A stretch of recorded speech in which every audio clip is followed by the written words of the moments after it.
আসসালামু আলাইকুম বন্ধুরা, চলে আসছি সিঙ্গাপুরের গার্ডেন বাই দ্য বের ডোম গার্ডেনে।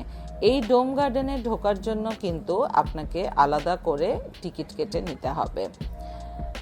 এই জায়গাটা এত সুন্দর যে আমার দেখে মাথা ঘুরে পড়ে যাবার মতন অবস্থা হয়ে গিয়েছে।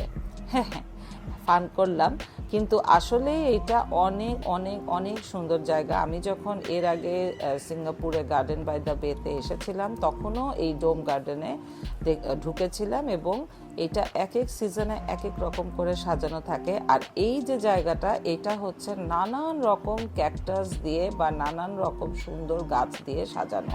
আর আমি গত ভিডিওতে যে আপনাদেরকে টিউলিপ গার্ডেনটা দেখাইছিলাম, এটাও কিন্তু এই ডোম গার্ডেনের মধ্যেই অবস্থিত।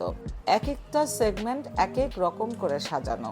এত প্রজাতির এইখানে গাছ, এবং প্রত্যেকটা গাছের কিন্তু নাম আছে, কোথা থেকে আসছে সেগুলো আছে, এবং এত ওয়েল মেনটেন্ড যে আসলে না দেখলে না এটা বিশ্বাস করা যায় না। আপনারা যারাই সিঙ্গাপুরে বেড়াতে আসবেন এবং গার্ডেন বাই দ্য বেতে আসবেন, তারা অবশ্যই টিকিট কেটে এই ডোম গার্ডেনটা ঘুরতে আসবেন।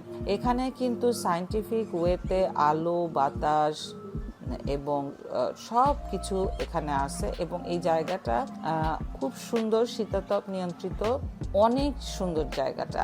আর এত নানান রকমের ফুল, এত আল্লাহর দুনিয়ায় যে এত রকম ফুল, এত রকম গাছ আছে, আলহামদুলিল্লাহ, আল্লাহ আমাদেরকে এগুলা দেখার তৌফিক দিছে। এবং এই সব ভিডিও দেখার জন্য অবশ্যই আপনারা আমাদের চ্যানেলের, মানে জনি জেনি চ্যানেলের পাশে থাকবেন, চ্যানেলটিকে সাবস্ক্রাইব করবেন, এবং অবশ্যই একটা শেয়ার করে দিবেন। আপনারা শেয়ার করলেই তো আরও বেশি বেশি আমাদের বন্ধুরা এই ভিডিওগুলোকে দেখতে পারবে, তাই না? তো এই যে এত সুন্দর জায়গাটা আল্লাহ আমাদেরকে দেখার তৌফিক দিয়েছেন, আল্লাহ আরও সবাইকে দেখার তৌফিক দেন, এই দোয়া করি।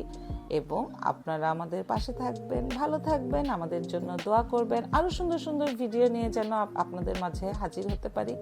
আল্লাহ হাফেজ।